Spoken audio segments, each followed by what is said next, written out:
بسم اللہ الرحمن الرحیم۔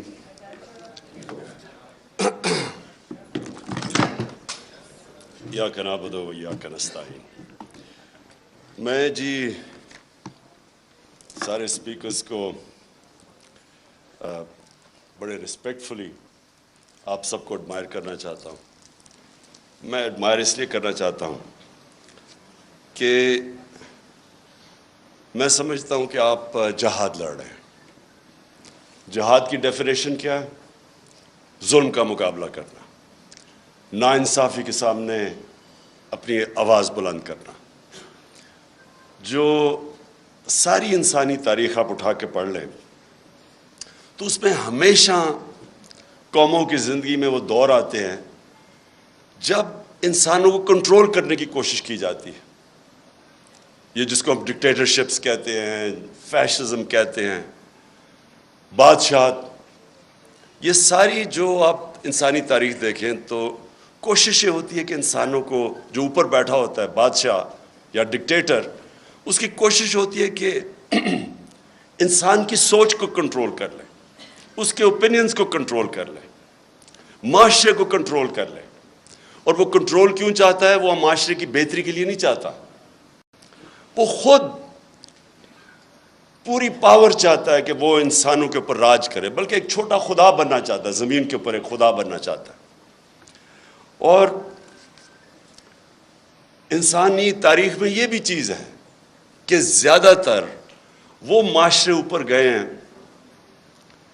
جن میں آزادی ہو، آزادی رائے ہو، جو تنقید کو اجازت دیتے ہیں، جو حکمران کی اکاؤنٹیبلٹی کرتے ہیں، اس کا احتساب کر سکتے ہیں۔ اور یہ اگر آپ اسلام کی تاریخ پہلے دیکھ لیں، میں سب سے پہلے تو سے شروع کرتا ہوں کہ ریاست مدینہ کے اندر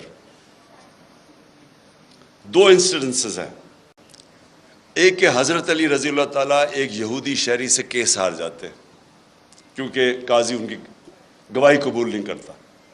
سو اس سے دو چیزیں سامنے آتی ہیں۔ ایک تو مائنورٹیز، اقلیت کی کیا پوزیشن تھی اسلام میں؟ برابر کے شہری تھے۔ اور دوسری یہ کہ عام شہری بھی خلیفہ وقت کے سامنے کھڑا ہو سکتا ہے اور کیس جیت سکتا ہے۔ یہ آج بھی دنیا کے اندر، آپ اگر کہیں بھی دنیا کا کوئی بھی ملک لے لیں، آج بھی یہ نہیں پاسبل۔ سو وہ ایک آزاد معاشرے کے اندر ایک قوم اٹھی تھی۔ اور میں اس لیے لوگوں کو بار بار، کیونکہ بڑی بدقسمتی ہے میں جب HSN کالج، میرے ماں باپ نے اتنا پیسہ خرچ کیا، میں جب وہاں سے نکلا تو مجھے اپنی تاریخ کا کوئی آئیڈیا نہیں تھا، مجھے اسلام کی تاریخ کا آئیڈیا نہیں تھا۔ وہ آہستہ آہستہ میری زندگی میں اپنے تجربے سے میں پھر اپنی زندگی ہمیشہ ایویلیویٹ کرتا رہتا ہوں، اپنی تنقید کرتا ہوں، اپنے آپ کو کوشش کرتا ہوں کہ اپنی غلطیوں سے سیکھوں۔ تو میں نے جب دو معاشرے، برطانیہ جدھر میں نے 20 سال گرمیاں گزاری اور پاکستان، تو میں دونوں معاشروں کو جب اینالائز کرتا رہتا تھا تو میں خود کئی چیزوں کے اوپر کئی نتیجوں میں پہنچا۔ تو وہ جو دور تھا 622 سے لے کے 632 تک، جب ہمارے نبی صلی اللہ علیہ وسلم مدینہ میں آئے اور پھر دنیا سے گئے، اس کے اندر انہوں نے انسانوں کو آزاد کر دیا۔ یہ دیکھیں، یہ جو آزادی صحافت ہے نا، جو فریڈم آف ایکسپریشن ہے، اس سے بڑی یہ ایک حصہ ہے انسان کو آزاد کرنے کا۔ کیونکہ انسان کو ذہنی طور پہ جب آزاد ہوتا ہے تو وہی قومیں اوپر جاتی ہیں، وہ انسان بڑے کام کرتے ہیں، غلام کبھی بڑے کام نہیں کر سکتے۔ اس لیے علامہ اقبال، جو علامہ اقبال کی آپ شاعری پڑھیں تو وہ غلام مسلمانوں کو جگانے کی کوشش کر رہے تھے، خودی کو اور خودداری کو، جو ان کے کانسیپٹس تھے، وہ لوگوں کو جگا رہے تھے۔ کیونکہ غلامی جو سب سے بری ایک انسان کے اندر چیز کرتی ہے، اس کے اندر احساس کمتری ڈال دیتی ہے۔ مجھے تو بڑی اچھی طرح، ہم جب ایاز امیر کی طرح، ہم بھی پہلی جنریشن ہیں جو پاکستان میں بڑے ہوئے، آپ کو صرف میں غلامی بتاتا ہوں کہ یہ کیا ظلم کرتی ہے ایک انسان کے اوپر، اس کے پوٹینشیل کو کیسے ختم کرتی ہے۔ جمخانہ کلب ہوتا تھا، پنجاب کلب، سندھ کلب، آزاد ہوئے ہم 47 میں، 74 تک سندھ کلب کے اندر آپ پاکستانی کپڑے پہن کے نہیں جا سکتے تھے, آپ کو سوٹ پہننا پڑتا تھا 74 تک. اور خیر سارے انگریزی بولتے تھے جس طرح کے, اور میں نے بتایا اردو جب بولتے تھے تو بلاول کی طرح بولتے تھے, بارش آٹا اپنے وہ جب ویٹر سے بولتے تھے تو کہ ہم شرم آتی تھی اپنے آپ سے. سو یہ غلامی ایک انسان کے ذہن کو ادھر رکھ دیتی ہے کہ وہ اچھا غلام ہی بن سکتا ہے, ہم اچھے سوٹ ہی پہن سکتے ہیں, ہم اچھی انگریزی بول سکتے ہیں. لیکن جو ایکسپلوژن ہوئی تھی مسلمانوں کی, جب ہمارے دنیا کے سب سے عظیم لیڈر نے انسانوں کو ذہنی طور پہ فکری آزادی دی تھی, تو انہوں نے ہر چیز میں دنیا کی امامت کی تھی. سب 200-300 سال تک سارے سائنٹسٹ مسلمان تھے. تو وہ جو میری کوشش ہے کہ یہ جو میں حقیقی آزادی کی بات کرتا ہوں, تو میں یہ چاہتا ہوں کہ میری قوم آزاد ہو, اور صرف آزاد قوم اوپر جائے گی. لیکن وہ قوم تب تک آزاد نہیں ہو سکتی جب تک پہلے تو ہم اپنے معاشرے کے اندر یہ جو آزادی رائے اس کو انڈرسٹینڈ کریں.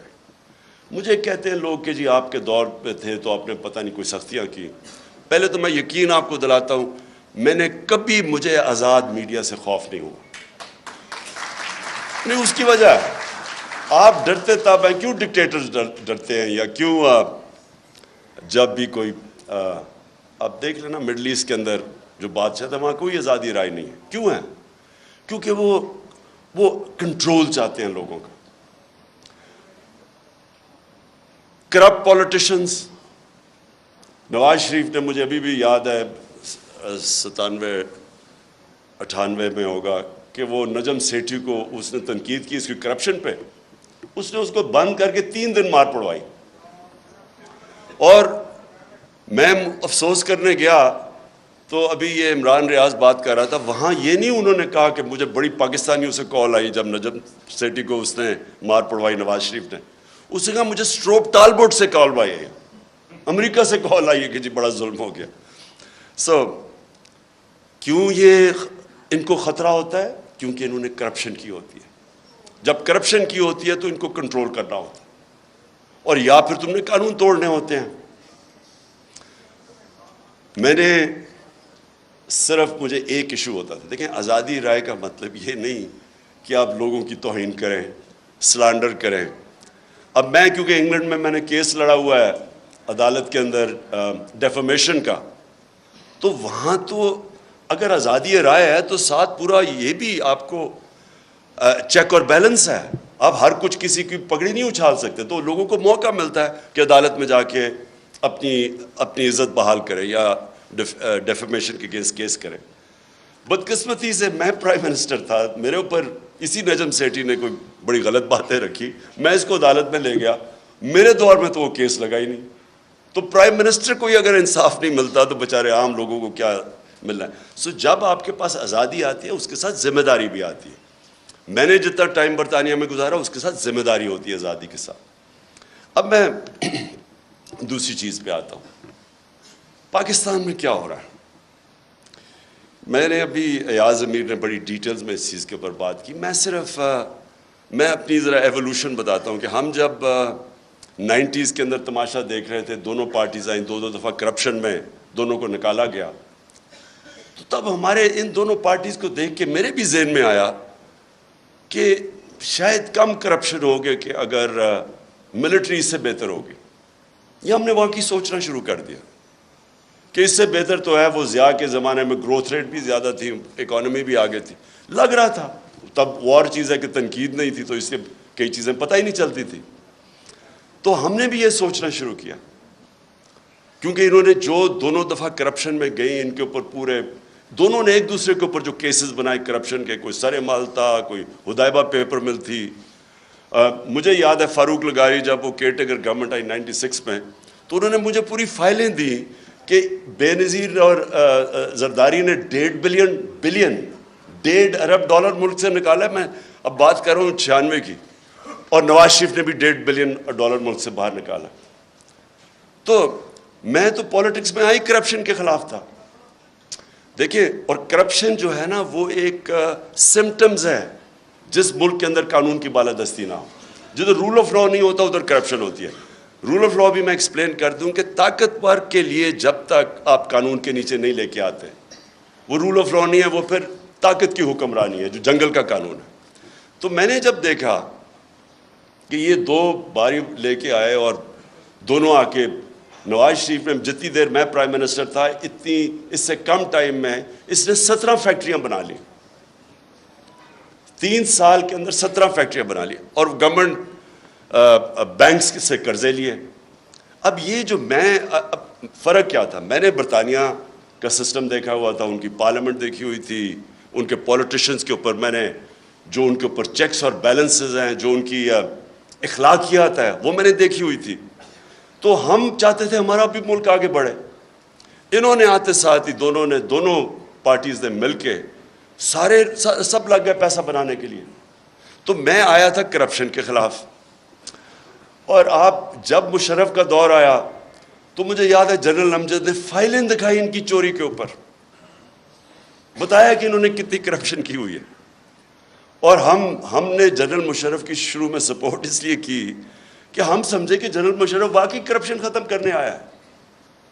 وہ بعد میں پتہ چلا کہ وہ کرپشن کے نام پہ ہم سارے اس کی سپورٹ وہ بھی پاور کے لیے آیا تھا, اور انہی لوگوں کو پھر این آر او دے دیا اس نے, جبکہ کسی کی رائٹ نہیں ہے کہ آپ پبلک کا پیسہ چوری ہو وہ معاف کر دے. کرپشن کا مطلب ہوتا ہے پبلک کا پیسہ چوری کا مطلب ہوتا ہے میرا کوئی چوری کرے. کرپشن ہے جو عوام کا پیسہ چوری کرے, تو اس کے پاس تو رائٹ ہی نہیں تھا کہ ان کی چوری معاف کرنا. بہرحال اس کے بعد یہ دو آیا اور انہوں نے جو 10 سال میں کیا. اب جو مجھے چیز سب سے جس پوائنٹ پہ میں آ رہا ہوں, میں ہمیشہ سمجھتا رہا کہ جو ہماری اسٹیبلشمنٹ ہے اس کو زیادہ ملک کی فکر ہوگی اور وہ اس چیز کو ہونے نہیں دیں گے. وہ جب دیکھتے ہیں چوری تو وہ اس کے اوپر ایکٹ کریں گے. کیونکہ مجھے تھرو آؤٹ جب میں یہ سٹرگل کر رہا تھا تو مجھے اسٹیبلشمنٹ کی طرف سے کئی دفعہ مجھے آئی ایس آئی نے مجھے بتاتے تھے ان کی چوری کے, یہ جی فلانے انہوں نے اتنی چوری کی. یہ بھی جو دور تھا ان کا 2008 سے لے کے, تب بھی مجھے وہ مٹیریل جی اسے اتنا چوری کر لیا, وہ چائنا جا کے تو اتنی کک بیکس لے لی. یہ مجھے بتایا کرتے تھے کہ وہ جی اس کا حمزہ یہ سلمان شہباز یہ وہ چائنا پہنچا تو کک بیکس لینے کے لیے کانٹریکٹس کے اوپر. یہ ساری انہوں نے ان سے مجھے انفارمیشن آئی تھی. اور جب میں پھر پرائم منسٹر بنا تو سارے کیسز سب کو پتا تھا کہ ان کے کیسز کون سے ہیں, اور بدقسمتی سے جو نیب تھی وہ ہمارے کنٹرول میں ہی نہیں تھی. تو مجھے تب بھی سمجھنا ہے کہ کیسز سارے میچور ہیں, کیوں نہیں پکڑے جا رہے ہیں. تو بعد میں پتہ چلا کسی کا شفقت کا ہاتھ تھا, وہ کبھی ایکسیلیٹر دبا دیتے تھے پھر کبھی واپس آ جاتا تھا. ہم جناب دیکھ رہے ہیں تماشا, گالیاں ہمیں پڑ رہی ہیں کہ جی آپ نے وہ کسی کو نیب میں لے کے جاتے تھے تو مجھے گالیاں نکال کے اندر جاتے ہوئے بھی باہر نکلتے ہوئے بھی. لیکن ہمارا ہاتھ میں, میرے ہاتھ میں نیب کدھر تھی. میں تو کہا اگر میرے ہاتھ میں نیب ہوتی تو یہ بڑے آرام سے کم از کم 15-20 لوگوں سے ہم اربوں روپیہ نکال لیتے ان کو جیلوں میں ڈال کے. اچھا اب جناب یہ اپریل میں جو ہوا, میں جو میرے ذہن میں جو شوق ہے, چلیں ہم یہ نہیں کسی کو اکیوز کرتے کہ وہ ایک سازش کا حصہ تھی, لیکن میں یہ سوال پوچھتا ہوں اسٹیبلشمنٹ سے کہ آپ نے ان لوگوں کو کیسے ہمارے ملک کے اوپر مسلط ہونے دیا جبکہ آپ خود ہی بتاتے تھے کہ ان کی کتنی چوری ہے. اس کا تو یہ مطلب کہ چوری آپ کے لیے بری چیز نہیں ہے. اور میں اس لیے ایک ملک میں یہ اپنے دور میں نے شروع کر دیا تھا رحمت للعالمین اتھارٹی بنا کے سیرت نبی اپنے بچوں کو پڑھائیں, کیونکہ جو امر بالمعروف ہے وہ ایک معاشرے کا کارنر سٹون ہوتا ہے. ایک معاشرہ جب اچھائی کے ساتھ کھڑا ہوتا ہے اور برائی کے خلاف کھڑا ہوتا ہے تو معاشرہ فائٹ کرتا ہے برائی, کرپشن کو معاشرہ فائٹ کرتا ہے. لیکن جب آپ برائی کو برائی نہ سمجھیں, کرپشن بری چیز ہی نہیں ہے, چوری بری چیز نہیں ہے, تو محنت کون کرے گا آپ کے معاشرے میں؟ اگر آپ نے معاشرہ اپنا تباہ کرنا ہے, آپ کو کوئی ایٹم بم پھینکنے کی ضرورت نہیں ہے, صرف اخلاقیات ختم کر دیں, اچھے برے کی تمیز ختم کر دیں. مولانا رومی کی بڑی فیمس سینگ ہے, اب کسی نے پوچھا مولانا صاحب ایک قوم کیسے مرتی ہے, انہوں نے 2 درختوں کا بتایا, ایک بڑا خوشبودار اور ایک بڑا برا درخت. انہوں نے کہا جب ایک قوم ان کے اندر فرق کرنا ختم کر دیتی ہے, اچھے برے کی تمیز ختم کرتی ہے, قوم مر جاتی. اس لیے ہی جو مدینہ کی ریاست تھی وہ امر بالمعروف پہ کھڑی ہوئی تھی. سارے معاشرے کو حکم کیا گیا تھا کہ آپ نے برائی کے خلاف کھڑے ہونا ہے. اب میں نے انگلینڈ کے اندر یہ دیکھا ہے, میں امر بالمعروف پہ وہ چل رہے ہیں. آپ کو میں بتاؤں کہ ان کا ایک بہت بڑا نام تھا لارڈ جیفری آرچر. بڑا مارگریٹ تھیچر کا رائٹ ہینڈ, ان کی پرائم منسٹر کا رائٹ ہینڈ آدمی تھا. ہر جب ان کی ساری سوشل کیلنڈر کے اوپر وہ تھا, اس کی ہمیشہ اس کی اخباروں میں اس کی موومنٹس آتی تھی. اس نے ایک عدالت کے اندر اس نے ایک جھوٹ بول دیا. کیس تھا ڈیفامیشن کا, اس نے جھوٹ بول دیا. آپ سوچیں کہ اتنا طاقتور آدمی, اس نے جھوٹ بولا, 3 سال جیل ڈالا اسے. اور جب وہ جیل سے باہر نکلا, کسی گھر کوئی اسے انوائٹ نہیں کرتا تھا. وہ جو اتنا پاپولر آدمی تھا اس کو کوئی انوائٹ نہیں کرتا تھا. عوام نے فیصلہ کیا کہ جناب اس نے غلطی کی ہے, اس نے اور کیا کیا, جھوٹ بولا. اب یہاں سوچے کہ لنڈن تو تھوڑے, پاکستان بھی میں میری کوئی پراپرٹی نہیں ہے, اور اس کے اوپر پھول پھینکے جا رہے ہیں. وہ جا کے ادھر جا کے وہ دوسرا والا کہہ رہا ہے کہ یعنی قطری خط جو ایک اپنی اربوں روپے کی پراپرٹیز کے لیے ایویڈنس پریزنٹ کر دے اور اس کو کوئی فرق ہی نہ پڑے ملک میں.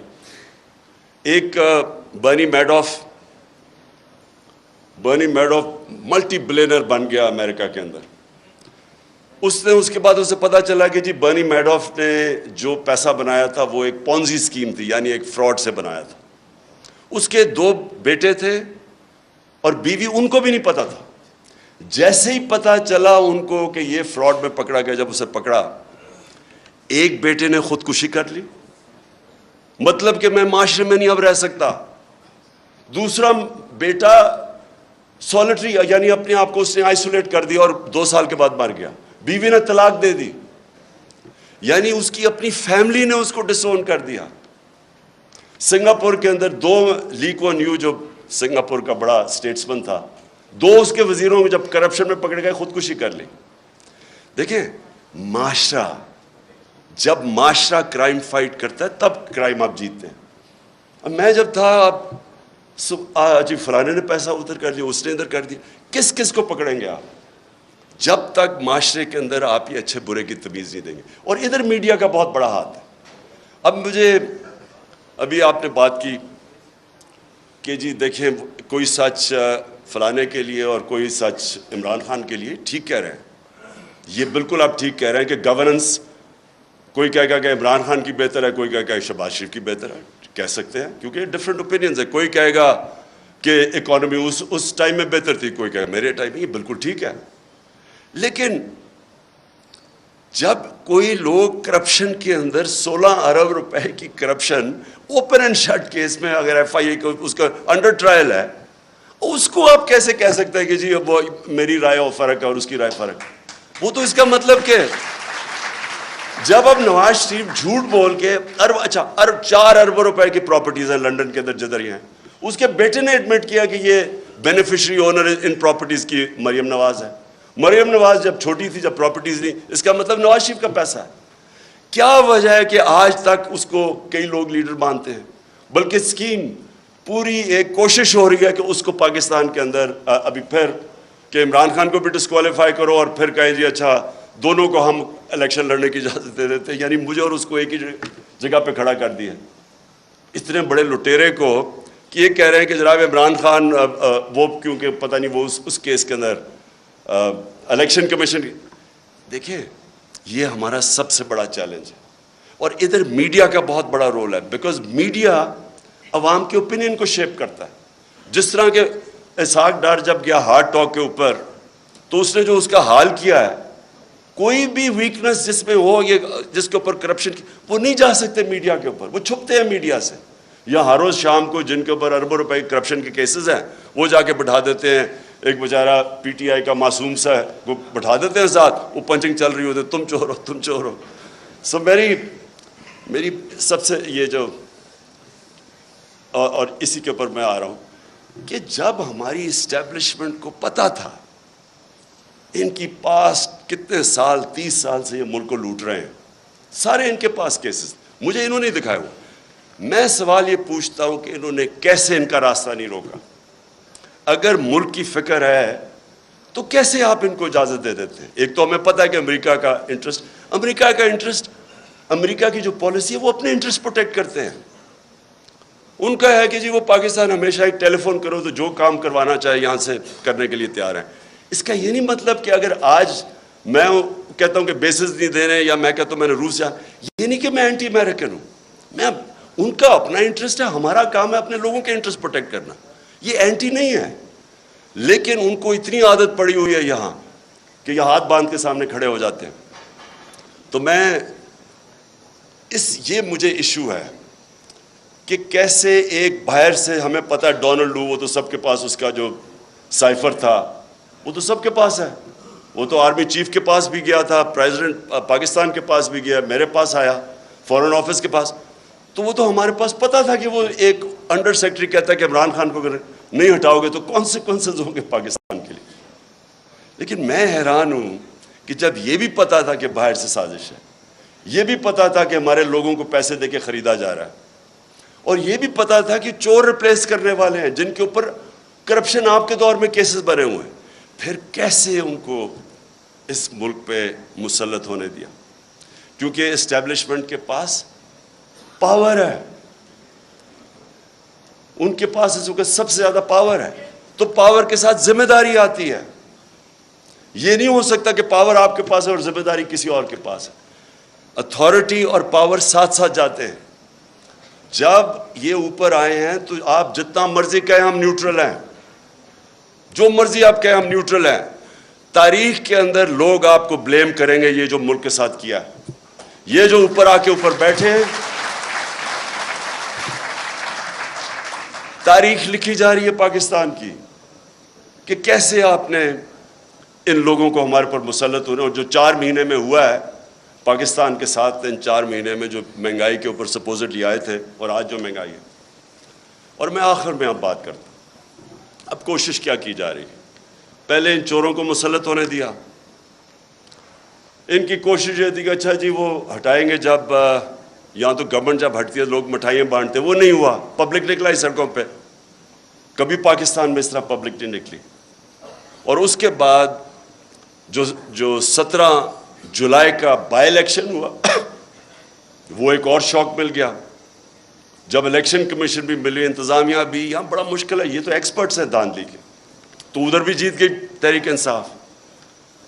25 مئی کو انہوں نے جو ظلم کیا, اس کی کوئی مثال نہیں ہے کہ پاکستان گھروں میں رات کے 3 بجے جا کے عورتیں بچے بات دیکھ رہے ہیں, ان کے اوپر جا کے ان کو ذلیل کیا. دیکھیں آدمی اپنے اوپر تو چلو وہ لے بھی لیتا ہے, لیکن عورتیں بچوں کے رات میں 3-4 لوگ گھر گھسا ہیں تو ان کے اوپر کیا گزری ہوگی؟ خوف پھیلایا گیا, اس کے باوجود پھر سے اٹھ گئے. اور اب کیا فیز ہے؟ یہ فیز ہے سائیکولوجیکلی اس ملک کو ایسا دبایا جائے کہ ہم بھیڑ بکریوں کی طرح یہ تسلیم کر لیں جو اوپر سیٹ اپ آیا ہوا ہے. اور اس کے لیے ہر حربہ استعمال کیا جا رہا ہے. سوشل میڈیا کے لوگوں کو جس طرح اٹھایا جاتا ہے, کئیوں کو اٹھا کے پھر جس نے کوئی فوج کے خلاف ٹویٹ کی ہو اسے کہتے ہیں, اسے پہلے اٹھا لیتے ہیں, پھر کہتے ہیں اچھا یہ نہیں کہ میرے سے معافی مانگو, کہو کہ یہ عمران خان نے کہا میرے ان کے خلاف ٹویٹ کروا. ان سوشل میڈیا وہ بیچارے بچوں کو اٹھا رہے ہیں. یہاں میڈیا یہ سامنے میرے بیٹھے ہوئے ہیں, میں نے دیکھا کہ ایاز امیر نے بڑی کیئرفلی ایسے ورڈنگ کی کہ انشاءاللہ کپڑے اب نہیں پھٹیں گے اس باری. یہ ان کا فورن آفس کا ایکسپیرئنس ہے, ڈپلومیسی. اور سمیع ابراہیم, عمران ریاض, اور مجھے بڑا افسوس ہے کہ ارشد شریف. اب ارشد شریف جب سے میں وہ جانتا ہوں وہ ایک اپنی سوچ کا آدمی ہے, بہت ہی پیٹریوٹک, محب وطن پاکستانی ہے. وہ جو سمجھتا ہے کہ وہ ٹھیک لائن پہ نہ ہے اس کو پڑ جاتا ہے, اور اس لیے اس کو لوگ دیکھتے ہیں کیونکہ ان کو پتہ ہے کہ وہ اس کا سٹانس کدھر ہے. اس جیسے آدمی کو دھمکیاں, گھر میں باہر گاڑیاں کھڑی, اس کو باہر جانا پڑا. صابر شاکر باہر چلا گیا, ARY کو بند کر دیا. ARY کا کیا قصور تھا؟ اگر شہباز گل سے اگر ایک جملہ نکل ہی گیا ہے جو کہ اس کو نہیں کہنا چاہیے تھا, جس کو غلط پرسیو کر سکتے ہیں, اس کے اوپر ARY کو کیسے بند کر دیا؟ وہ ARY کو اس جملے کی وجہ سے نہیں بند کیا گیا. ایسی باتیں کہہ بیٹھے نواز شریف اور مریم اور یہ جو ایاز صادق اور فضل الرحمان کیسی باتیں کہہ گئے فوج کے خلاف. ان کے لیے کبھی ایسی چیز نہیں ہوئی. اس بیچارے سے جو کیا ہے, مجھے تو پہلے 2 دن تو ہمیں پتہ ہی نہیں تھا اس کا. جب ہمارا وکیل مل کے آیا مجھے تو تب پتہ چلا اس بیچارے سے کیا کیا. یعنی کتنا بڑا جرم ہوگا کہ ننگا کر کے اس کو ٹارچر کیا انہوں نے.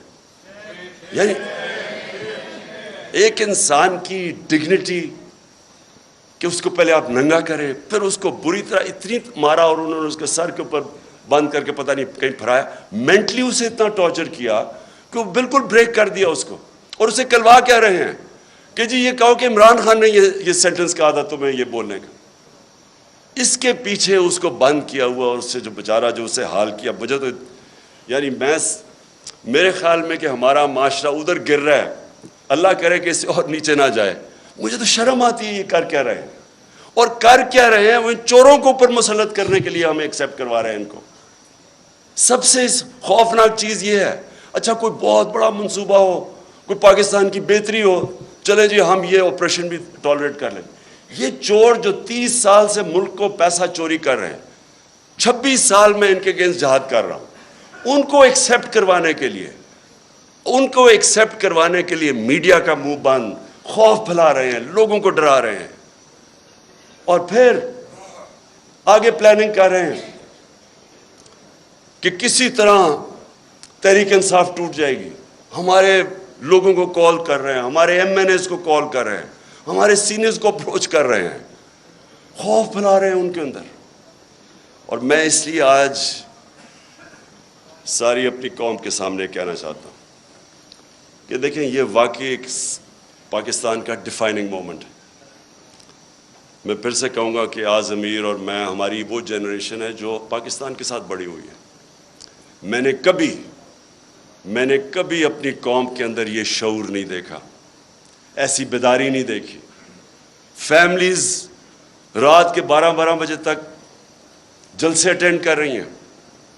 میں جب انہوں نے جب 25 مئی کو یہاں ظلم کیا تو ہم بڑی وہ کنٹینر میں آہستہ آہستہ جب آ رہے تھے, صبح کے 6 بجے 7 بجے سڑکوں کے اوپر لوگ کھڑے ہوئے تھے, اور فیملیز اور بچے لوگوں نے اٹھائے ہوئے.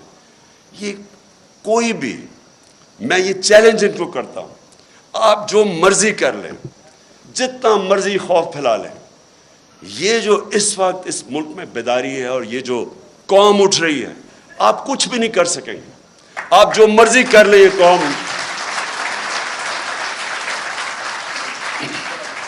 یہ جو بیداری کا اور شعور کا جن ہے, یہ کبھی بوتل میں آپ واپس نہیں ڈال سکتے. اور جتنا آپ اس کے اوپر آپریشن کریں گے اور جتنا لوگوں کے اوپر ظلم کریں گے, اسے شہباز گل سے پوچھ رہے جی عمران خان کھاتا کیا ہے, پہلے تو اسے کہہ رہے ہیں کہ عمران خان کے خلاف سٹیٹمنٹ دو, پھر کہتے کھاتا کیا ہے.